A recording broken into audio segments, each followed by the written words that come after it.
Hey, good morning, everyone. Excited about this week. We got the Q&A training. Bring your questions. I'll bring the answers.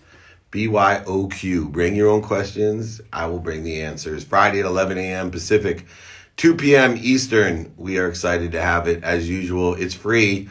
Come join me. What's up, Mac Daddy, my man? Looking good today, everyone. Thank you, Jake. Thank you, Colleen. Good morning. Hope everyone's healthy and happy. Good morning. Good morning, everyone. Here we go. Let's see. We'll start with a quick question, and I think Devin Klein's going to come on, our MLB vet, talk a little bit about his Burn boot camp. How can I ask better questions? Be more interested than interesting. I don't think you have to ask better questions. I think you got to ask questions. So that's one of the keys to what we're doing. Teaching people to ask questions is so important. So make sure you're asking questions. If you don't understand, then admit it, right? Hey, what does that mean? I look up words all the time that I don't understand or don't know. They're all over the place. Words I don't understand and concepts I don't understand.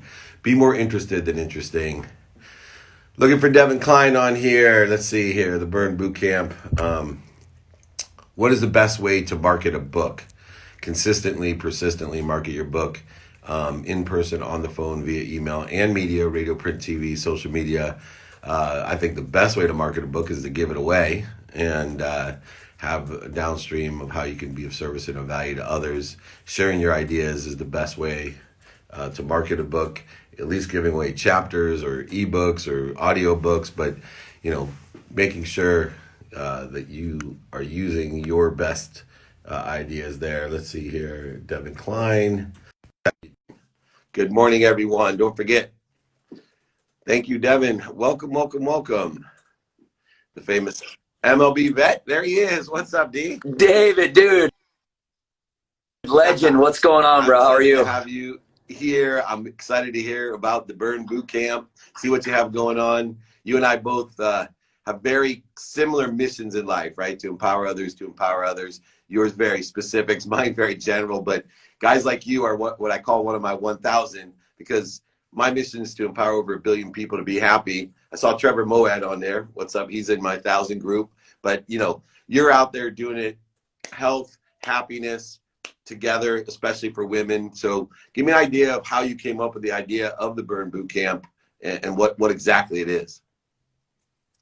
Yeah, dude. Yeah. First of all, thanks for having me. And the Playbook is like one of my favorite podcasts. And obviously being an ex-athlete, staying connected to the sports world is a little bit bittersweet. It's like you start to see spring training roll around, and I'm like, you still got that confidence, like, oh, but I could be out there still. And so I got released when I was 24. I just wasn't good enough to make it, right? I was good enough to make it to the minor leagues, and I played, three really solid seasons in the minor leagues, and fell just short of that big league dream that I had since I was like, 6 years old, since I can remember, right? And so I got released, and, ended up lost like a lot of people are after they maybe chased their dream for years and years and years, and then boom, it's over. It's like, now what the hell do I do? So I took my fitness background, and I really took the inspiration I got from traveling, playing, you obviously know what like host families are. Yeah. But for those that don't know, college baseball players travel in the summer and they stay with these host families. And man, I grew up in a place in Battle Creek, Michigan, on food stamps, and my parents were super abusive and into drugs and alcohol, and I thought that was normal. And so I got out there into these host families, and the normal problems that people had were just lack of energy, lethargy, laying around, like not being motivated to do much. And so as soon as I got done, I was like, man, I'm a motivational guy. Like maybe I can use my knowledge in fitness that, took my talent from what was pretty mediocre to, pretty good, through lifting and nutrition and really concentrating. There's guys much more talented than me that, I didn't deserve to be on the mountain, some of them, but I worked a lot harder, right? And so I took those experiences, I kind of melded that together. It wasn't crystal clear right off the bat, but then I started Burn Boot Camp basically out of a parking lot. I had like $600 left to my name. And you know this very well. On the come up, you don't get paid a whole lot until you get that big contract, right? And so I ended up starting Burn in a parking lot here in Huntersville, North Carolina, Lake Norman area. You've been here; it's beautiful. And 8 years later, we're 250 locations. We just broke 110 million in sales last year, and it's just like a pinch me thing for me. It's like coming from nothing to be where I'm at is super surreal. And now being here with you, I'm like, dude, it's the play. David, I got the playbook here. Yeah, well, we'll do a podcast swap too, because I like the Devin Klein show, and we'll have to do a podcast swap and get everything going on the playbook as well. But, it's so interesting because so many people, you have a dream and you attach your emotions to it. And I know you did make it, just like I did make it, right? I always say my closest to my potential that I was given was an average Division III football player. Yours was a minor league baseball player, and good at that, but, nothing exceptional. But when we transferred over, we were able to utilize everything that we learned because we didn't have as much talent, right? Because we were so close to our quantum nature. And, even when you were playing, if somebody told you, hey, you make over $100 million playing, you would have been like, yeah, I could do that. If somebody would have told you I make over $100 million in business, working out people in a parking lot, you would have looked at them like, what are you talking about? This is how the universe works. I will share one thing that's interesting.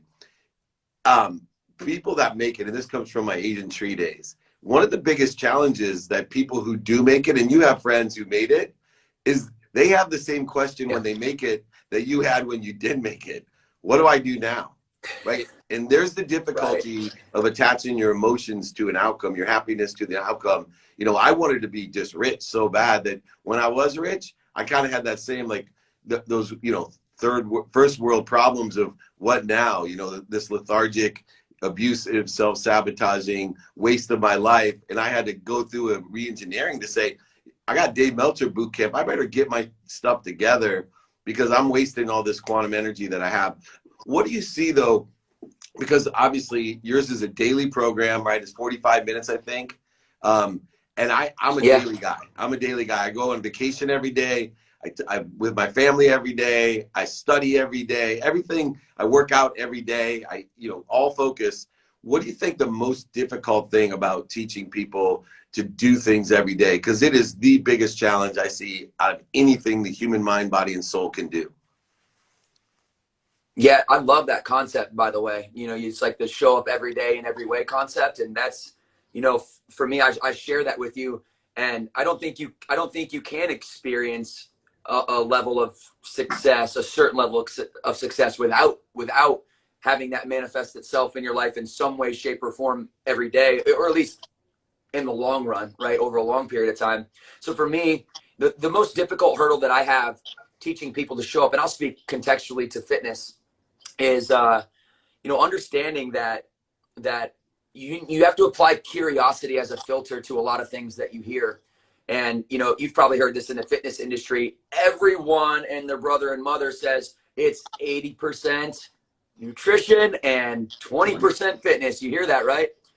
Well, it's like, then why the hell since 1960 to 2020 has the obesity rate gone from 14% to almost 40% if everyone has the knowledge, but very, very little people are acting on that, right? And so I start to apply curiosity to that concept, and when teaching people, I really lead with the opposite philosophy along the line. And I wrote about it in this. It's a book that's on my wall. It's my debut. I wrote about it, and it's basically taking that concept and flipping it and saying, isn't it 80% psychology and 20% physiology, right? Because you can't just have the external fulfill the internal. You can't just go to food and go to exercise, or go to the gym, or go to the sauna, or go to the spa, or take care of yourself outside without taking care of yourself inside. And I think looping this back around to what you were talking about is, that's that intrinsic motivation and clarity that you have to show up every day, to go on vacation every day, to write every day if you're an author, or whatever it is that you desire to do. Showing up every day, you have to realize that 90% of anything, 80% of anything, whatever arbitrary number you want to put it, it's here. It's mental. And I had a long journey coming from an abusive household growing up with my father to now, because like I'm a 13-year-old kid kind of getting my ass whooped, if I'm being quite frank. And it's like, am I doing this? Is this because I was bad? Like what's the dynamic here? So I had to learn at a young age that, you know, you can control your attitude, your effort, and your belief. And those three things, man, that's the formula. That's the formula right there. I know you say something along similar lines of empathy. Remind me, it's empathy plus something equals success. Gratitude gives you perspective. Empathy gives you forgiveness and peace. Accountability gives you control, and then inspiration, which is the combination of motivation converting into clearing the connection to what inspires you, which gives you the daily consistent. If you're not inspired, you can't do anything every day. And that's what I try to get people to be, is that number one, get them to believe that you're always connected to what you're obviously connected to it. You can feel people like Devin, right? You feel them when you come on here, you feel them when you come on the playbook.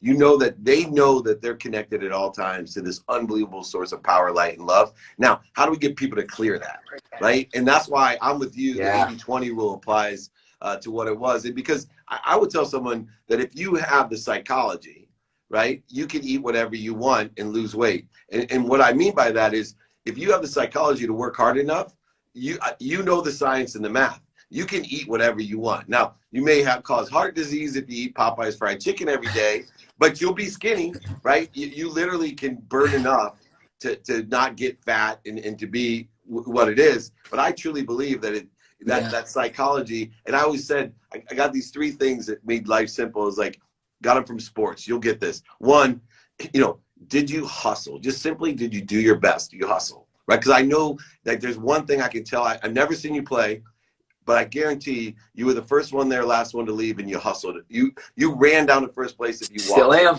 Right? Still am. Too. So I look for, hey, do you give everything you got? Two, did you have fun, right? Are you happy doing it? Were you able to find the light, the love, and the lessons? Because traveling in AAA baseball and AA baseball and single A baseball sucks, right? You're playing baseball. The games are great. The games are great, but go on. I've been on the buses. I've been in the terrible hotel rooms. Yep.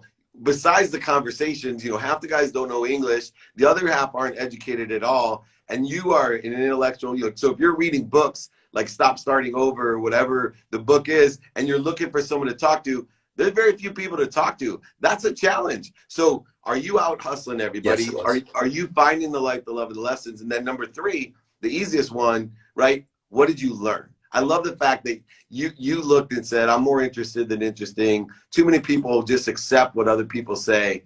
I'm going to learn. What lesson did I learn? Every time I stepped on the field for practice, for a game, to stretch, I wanted those three things to be apparent. I never bought into the 5-minute early rule. I remember Warren Moon, my business partner, telling me a story about Don James. He's that great coach from the University of Washington, for those that don't know. But Warren showed up his freshman year, and, he was the guy that nobody wanted him to play quarterback, right? All the way through his career, you could play wide receiver, defensive back, but you're not going to be a quarterback. Black people don't play quarterback, for all the reasons that were bullshit. He went to Canada for 6 years to prove it. But he shows up his freshman year, and he shows up on time for the bus. And Don James said, what are you doing? He said, I'm getting on the bus. He says, you're going to go on that bus, and you're going to go to the back of that last bus. He goes, because you're not a leader. He said, what are you talking about? He said, I'm here on time. He said, that's not a leader. He said, you better be here at least 5 minutes early every time. And you better be the first one here if you want to lead this team. You want to lead this team. And these are the little things, right, that Warren Moon tells me changed his entire career to be a Hall of Famer and to be one of the best, because some coach said, this isn't good enough. Everyone says to be here on time. You're a leader. You're the first one in. So everyone out there, be like Devin, man. You got to hustle. You got to learn something and love what you do. What's the last piece of advice you can give people? You've learned so much. Give me the best takeaway from your book. Stop Starting Over, whatever you want. And then we'll do a podcast swap and get some more info from each of us. For sure. So, and I'm sure you have this same, in some way, shape, or form, have this same mindset. It's like, what I used to write about is who I used to be.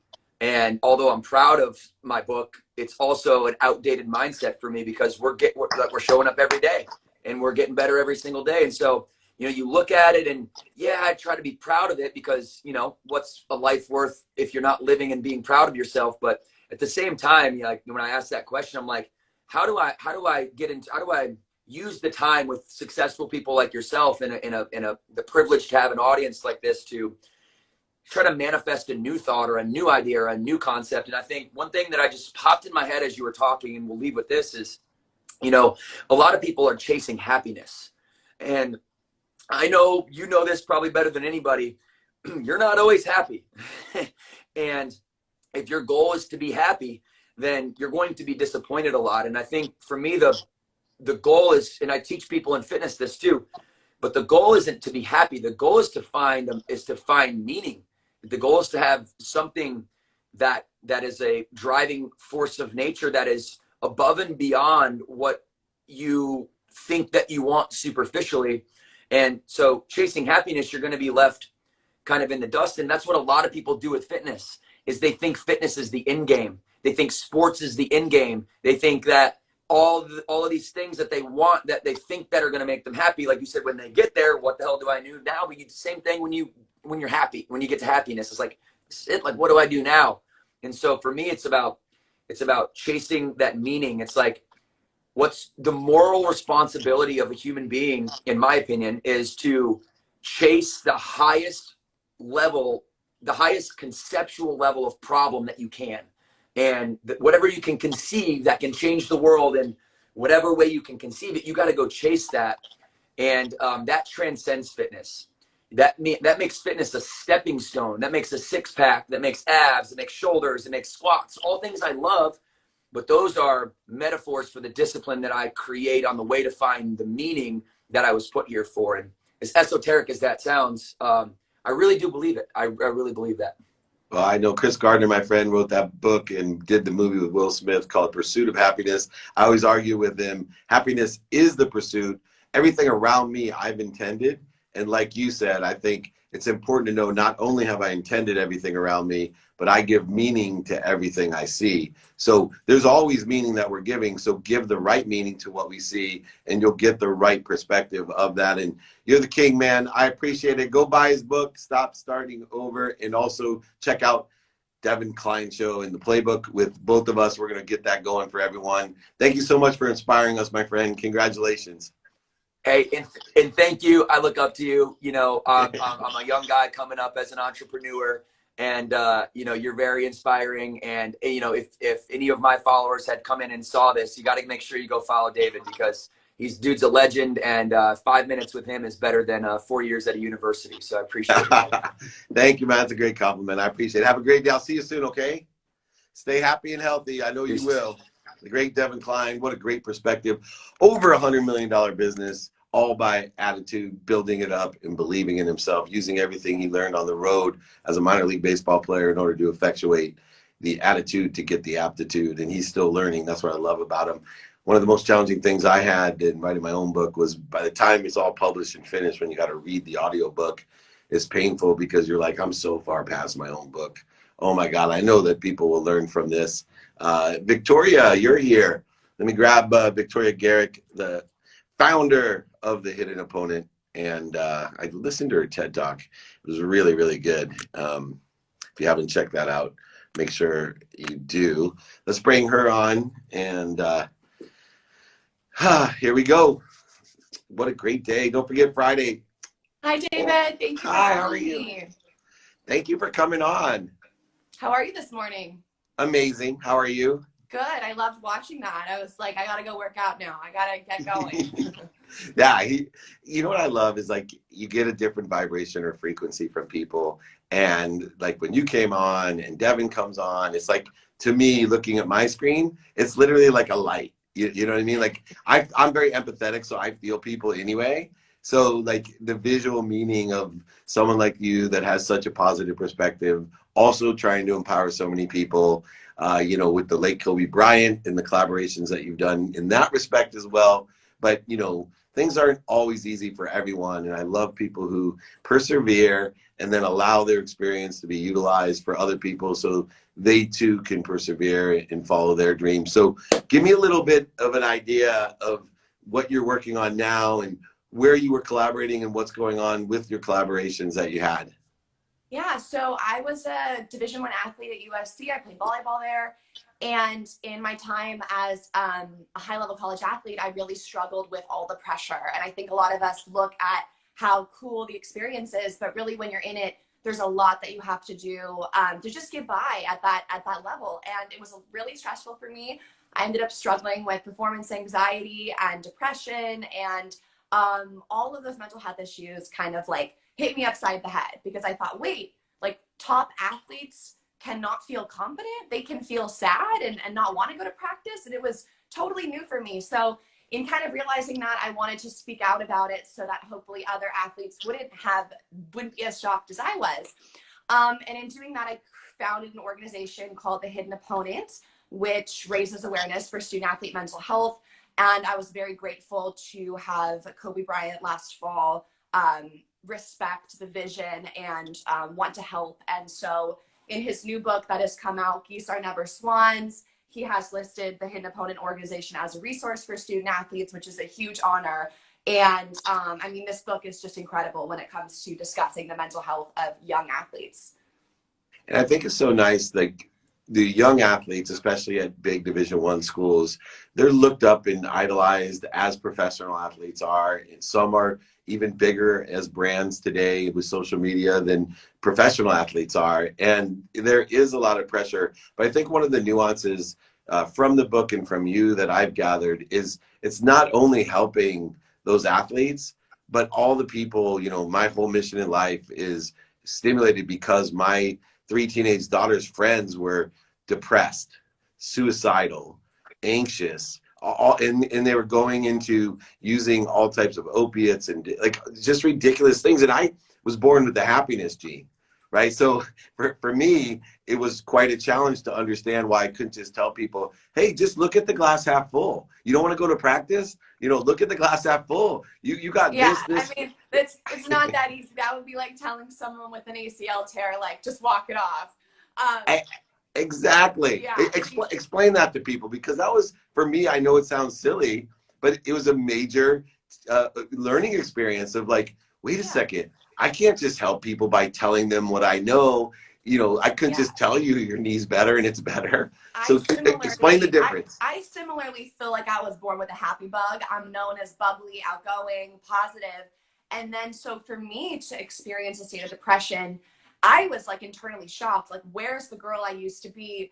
Why is this upset, sad, sleepy girl here now? And how can I get back to who I wanted to be? And when I first started dealing with, for example, performance anxiety, I was like, just shake it off. Just figure it out, get it done. Like, that's what the best athletes do. Just suppress your feelings and don't make excuses, right? Don't make excuses.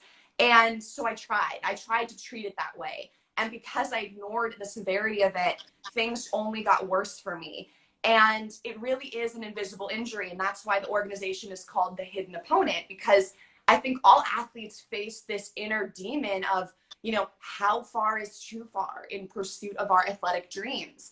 You know, we just heard from Devin, everyone wants to make it. And that is a lot to grapple with. And so when you are pushing yourself to your potential, it's really difficult to say, like, no, I'm hurt. Because if I did have an ACL injury, my trainer or coach would say, you're limping, it's swelling. Like, they could see it and help me. When no one can see an invisible injury that is just as severe and harmful, you are the only person that gets to make that decision that it needs help. You need to tell someone about it. And that can be really scary for the reasons we just discussed. Yeah, it is so interesting. I have a cousin, she's a couple years younger than I am, and she has a disability. And, you know, it's a mental disability. And she was one of the first people with this disability to graduate from graduate school. And yet they had to waive a few classes because she couldn't understand certain math. And she like got C's. I'm going to choke up telling you this, but I got my first B. Super challenging. And it sounds stupid to people, right? I'm getting choked up. But like in my family, like to get a B was, my siblings all went to Harvard, Penn, Columbia. Like the pressure that was on me, and I was, you know, all CIF, not a great athlete like you, but compared to my potential, I was really good. And I literally, we were close. And I came in to visit her. She lived in Ohio, and got my grades while I was there for Christmas break, and I got my first B my senior year in AP chemistry, and I broke down crying. She started to cry, and she told me, she's like, "Oh, well, what are you crying about? You got a B." You know, I'm like, "I've never got a B." She goes, "I wish I could get a B." And that's when I realized that she's so fortunate in some ways, because I had so many disabilities. I'm still working through at 52 years old, right? So many damaged things and things that I have to work through to help people. But her disabilities were apparent to everyone. And it's so much more difficult, I think, sometimes for people when it's hidden like that, because not only don't you know and they don't know, but if you know, now you're afraid to tell anyone. And you had so much pressure from outside sources to perform, and like getting that B maybe hurt less for you, but hurt more for the people rooting for you. And you know, that's why this is also such an incredible story, is it's about a young swimmer named Gus, and his older brother barely misses the mark for the Olympic trials in swimming, and is so devastated that he does not make it that he commits suicide. And then the younger brother, Gus, kind of has to work through that grief and take on this family legacy of swimming.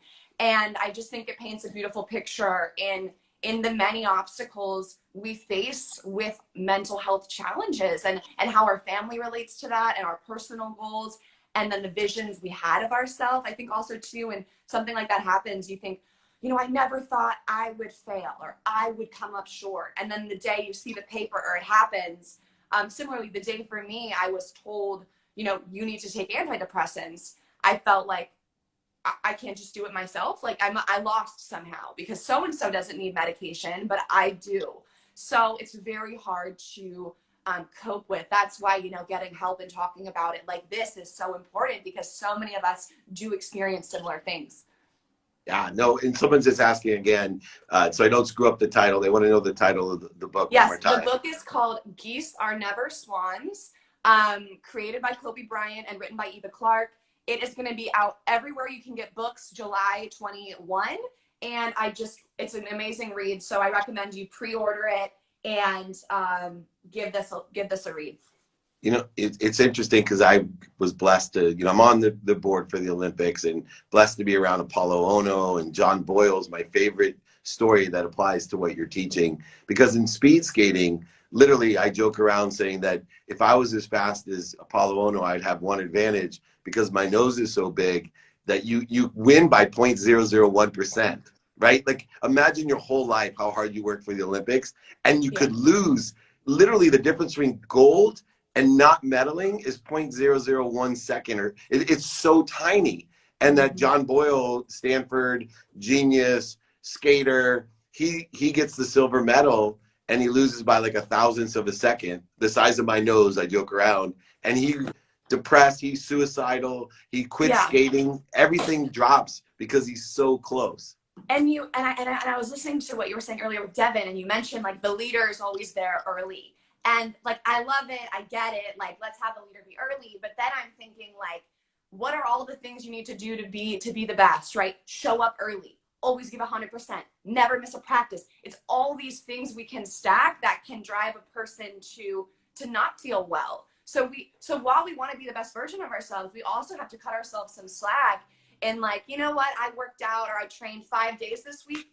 I can take Sunday off, you know, because there's that message of, if you're not getting better, you're getting worse, or someone's working and you're not. And I know Kobe had his Mamba mentality that was very, very iconic for people. And he once told me that Mamba mentality does not mean you never have weakness. Because I think we think Mamba mentality means you're just going to go harder, longer, be fierce, and you know, you're never going to lose. And he said, no, Mamba mentality is being so strong and fearless that you are able to say, I have a weakness. I have something that needs to be worked on. I have to hold up here. Because it takes more mental strength to let up than it does to push. And I thought that was an incredible message from Kobe, because it does take strength, leadership, mental strength to know your limits and what's healthy for you. Yeah, in my perspective, as we finish up too, is that part of understanding that we're always connected to this great source of power, light, and love, and lessons, is to understand that it's okay to let up, right? Because if we know we're always connected to it, we don't have to fight all the time to be connected to it. We don't have to fight all the time, that there is an allowance that is created within saying, okay, part of this is, recuperation, balance, etc. That's why I'm always telling people, lower the bar, right? I'd rather see a consistent behavior that's lowering the bar, allow your system and the system of the universe to work through you, not just for you and especially not to you. And you're just such a great example. And I can't wait for the book to come out. What a great lesson and a compliment to Devin and I, right? Because everything always, the geese, just so I get it right, Geese Are Never Swans by Kobe Bryant. And thank you July so 21. It's an incredible read. If you're a parent of athletes, or you are an athletic family, or you are a young athlete, or you just want to, hear an incredible story about a young boy's mental health journey, go check out this story. It's incredible. Thank you so much for having me, David. And check out Victoria, the Real Pod also. Don't forget, right? Next Level Realness. I know we'll do a podcast swap as well. I got all these podcast swaps. This is so nice today. I know. I'm glad we're finally in touch. Thanks. I appreciate you. And I'm channeling the light, the love, and the positivity today. That's right. Anyone can get sad who can work through that and process it to be happy again. And you certainly are. And now you're helping so many other people. Thanks, Victoria. Thank you, David. Have a great day. You're awesome. Thank you. Thanks for making me cry. I love you. Awesome. I'm a big crybaby. My kids are going to make fun of me when I get home again. So perfect. Let's see here. I know we have Kelly coming on next, moving to the venture side of things. And let me take a quick question. If I see Kelly here, we got so many questions there, and I'm just so grateful. Thank you. Let's keep them coming. Friday's training is all about Q&A. So bring these questions. We're going to do Q&A on Friday's training, 11 a.m. Pacific, 2 p.m. Eastern time. It's free guides. If you want my free book, go ahead, 949-298-2905. 949-298-2905. I'll send you my book for free. Also, you can email me if you want to register for training or get my free book to david@dmeltzer.com. david@dmeltzer.com, 949-298-2905. It's free. Don't worry. How can I reject someone's idea without hurting or being offensive? So you can never, ever protect someone from what you say. Think about this. You can never protect someone from what you say because you don't know what it means to them. They give meaning to everything they see. So I have several, teenage daughters, and I might say, oh my gosh, you look so beautiful. Why are you making fun of me?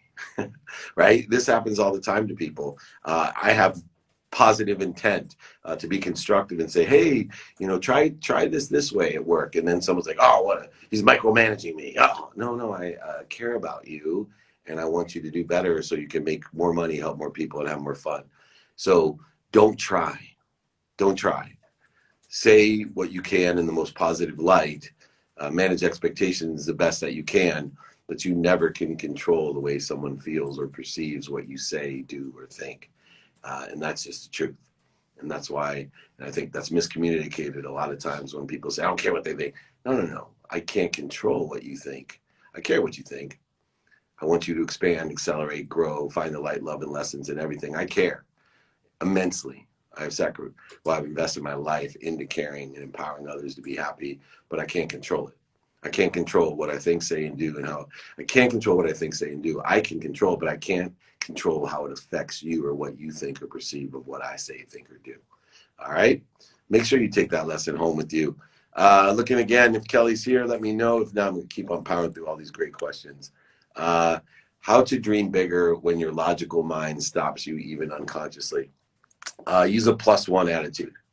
So a +1 attitude says, I'm done. Nope, I'll do one more. I'm done. I'll think one more question.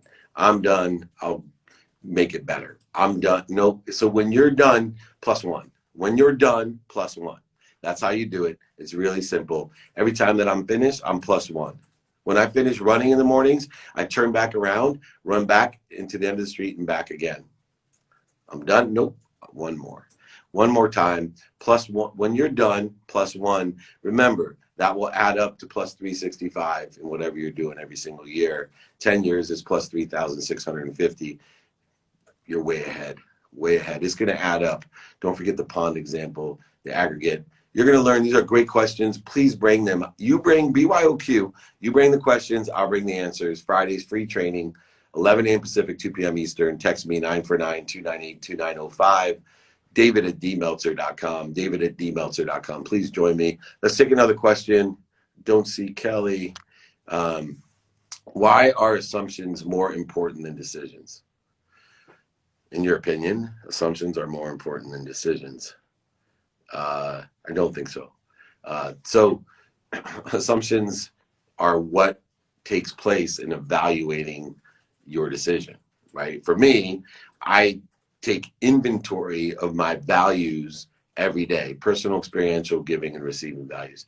Every single day, I take inventory of those values, and then I make my decisions assuming what facts I have are correct and aligned with the values that I took inventory of to make a very quick decision that is aligned with my values for the day. And so assumptions are part of making a decision, and those assumptions are based on your values. Therefore, it's important to take inventory of your values. Looking here, let me see if I'm fine, by the way. Thank you very much for that question. How's the finger should be when we're setting? Because I had a problem with this since the beginning. How's the finger should be when? I'm not sure I understand that. Jenna, you can resubmit that question or bring it Friday at 11 a.m. Pacific. More than happy to answer that. Sorry, I'll do my best. What are your tips to marriage or being in a relationship? Gratitude. So find the light, love, and lessons, the superpowers in the person that you have a relationship. If you're looking for that person to be a nag or to be angry or offensive or what, you're going to find it. So find the light, love, and the lessons. Be grateful for that person. Have the right perspective in the relationship. 2, forgiving. Forgive yourself for all the screwed up things you're going to do in that relationship and give that forgiveness to the other person. That will give you peace in the relationship. Take accountability. Ask yourself, what did I do to attract this to myself in this relationship? And what am I supposed to learn from it? And then have an inspired relationship. Not only be happy yourself, but allow that happiness to come through you to that person. So your struggle, your fight, your concern, your focus will be on clearing the interference, corrosion between you and that source of light, love, and lessons, and that person that you have a relationship. Gratitude, forgiveness, accountability, and inspiration. That's how we keep relationships. And that inspiration comes from effectively communicating how we feel. How you feel is the thermostat of your life, not your bank account. Bank account can be an ingredient in the mercury, but how you feel is the thermostat of your life. So make sure you do that. Let me take one more question. Then we're going to go in Friday's training. Save your questions. You BYOQ. You bring the questions. I bring the answers. All right. Best of my ability. How can I stay focused on my work without any distribution? How can I stay focused without just probably interference or disturbance, interference? So, look, one of the things that's helped me stay focused on anything without any distractions. I bet you that was the word that autocorrect everyone's looking at me. Yeah, Dave, distractions. So, how do we stay focused without any distractions? Let me tell you. Know this. The mind can only focus in on one thing. So what I practice is when it focuses on something else, a distraction, how quickly can I go back? How quickly can I go back? Those who can multitask have built the muscle up of focus. So that, let's say there's 3 things that I'm multitasking. That means I can focus here, quickly focus back, quickly focus here, quickly focus back. I'm not doing all 3 things at the same time. The mind physically is impossible to focus in on 3 things at the same time. It's just the speed in which I can move back and forth between the 3 allows for a perception that I'm multitasking. So work on the muscle of focus, right? Go and lean into the distraction. Lean into the distraction and get back to center quickly. So boom, boom, boom, as fast as you can. Obviously, physically, I can't move that fast. But being able to do that and building that muscle will allow you to be more productive, efficient, and statistically successful. Remember, you can only focus in on one thing. go ahead and lean into the distraction and see how quickly you can get back to center. But don't try to avoid it. You'll create a resistance between you and the distraction. Putting more energy and focus on the distraction will cause the distraction to take on more light. You then will be distracted for a longer period of time instead of going ahead and seeing how quickly you can go back to center. Hopefully that helps. We've had extraordinary guests today, Devin Klein. Make sure you check out his podcast, The Devin Klein Show. I'm looking forward to having a little swap with him as well. Don't forget to buy The Geese Are Never Swans, Kobe's book coming out July 21st. Devin's Burn Bootcamp as well. He had his own book as well. We're loaded. That's all I say. We're loaded and blessed. And most importantly, BYOQ. BYOQ, bring your own questions this Friday to my training. Been doing them for over 20 years. Free training. If you want a free book from me, you can go ahead. David@dmeltzer.com to register. 949-298-2905 to register. Get a free book at either one of them. I'll be happy to sign it and mail it, or ebook or audiobook. You tell me what you want. We got it. Can't wait to see the podcast either, Colleen. I can't wait to see you. You're an incredible person, and I am blessed to have you in my life. I see you there. The Dan Aykroyd playbook is amazing. It's one of my favorite, especially when we toast his wonderful vodka with a little l'chaim. To life, to everyone, be kind to your future self. I'll see you Friday at 11 a.m. Pacific, 2 p.m. Eastern. David@dmeltzer.com. Remember, be kind to your future self. Do good deeds.